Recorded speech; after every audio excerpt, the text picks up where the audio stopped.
Hello. Okay, I finished chapter 5 titled Master My Stories, How to Stay in Dialogue When You're Angry, Scared, or Hurt.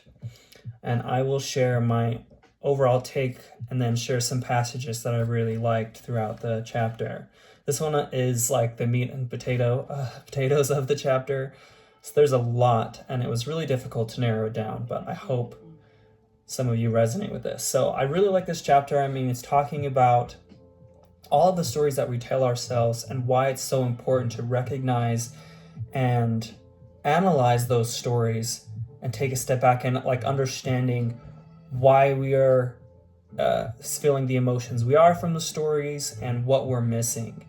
And the main reason for that is because we're not trying to determine motive at this point. Once you are getting good and practicing to understand the stories you're telling, it's not about figuring out motive of somebody else. It's about understanding how you are reacting to things. It's understanding how you are the stories that you're telling yourself. And when you are able to do that, you become more in control of your relationships, of those things that are happening to you, and you have more power to influence them in a healthy way.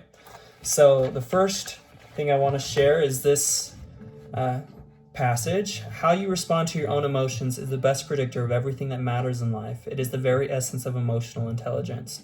By learning to exert influence over your own feelings, you'll place yourself in a far better position to use all the tools of crucial conversations. Continuing, you only have two options. You can act on them, or be acted on by them. That is, when it comes to strong emotions, you either find a way to master them or fall hostage to them. Now I want to talk a little bit about the stories we tell ourselves and the emotions. Our emotions are directly linked to our judgments of right, wrong, good, bad, kind, selfish, fair, and unfair. And when we tell ourselves stories, we typically fall into a few specific types, which they refer to as victim, villain, and helpless stories. I'm not going to get into all of that there, but I want to share what they say about the clever stories we say, referring to those types of stories.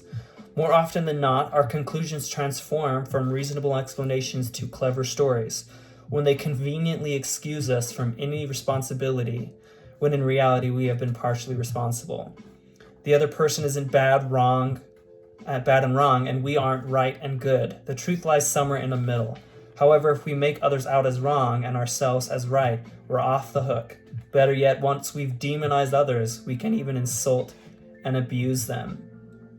So that stood out to me a lot, because it's so easy to justify our actions when we are putting bad motives on other people, and it's easy to say, oh, well, we're just this, I had to act this way because they made me feel this way. And it's not true. It's the story we're telling ourselves about why they did something, when we don't actually know that unless we've had a healthy dialogue about what happened. So the other thing I want to share, or passage, I had a few favorite quotes in here. There was so many good ones. I'll share this. When we don't admit, I'm going to share two things, sorry. When we don't admit our own mistakes, we obsess about others' faults and our innocence and our powerlessness to do anything other than what we're already doing. We tell a clever story when we want self-justification more than results. And that rings true, thinking about a lot of situations in my life where I have just felt bad about the outcome of something and completely disregarded my part in that, or my lack of effort in making the result come about. The last quote I want to share here is this one. It says, when we reflect on alternative motives, not only do we soften our emotions, but equally important, we relax our absolute certainty long enough to allow for dialogue, the only reliable way of discovering others' genuine motives. And I lied, I'm going to do one more. It says, when you refuse to make yourself helpless, you're forced to hold yourself accountable for using your dialogue skills rather than bemoaning your weakness.